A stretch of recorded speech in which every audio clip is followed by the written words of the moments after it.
Hello friends, welcome back to the money video guys and my YouTube channel guys. Today friends, we are going to talk about guys Infinix phone setting guys, and today video titles guys, how can we change ringtone in our Infinix phone device. Friends, you want to change ringtone in your Infinix phone device, so how can you change it? Today friends, I will show you, I will tell you guys.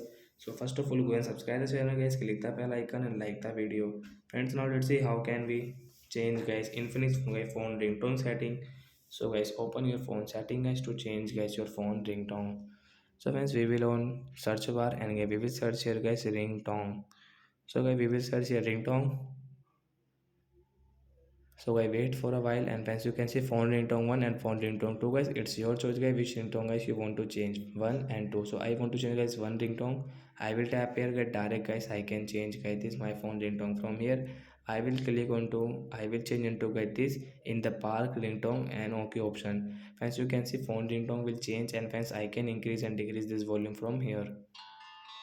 So like that guys, we can change guys ringtone in our Infinix phone device. So bye guys.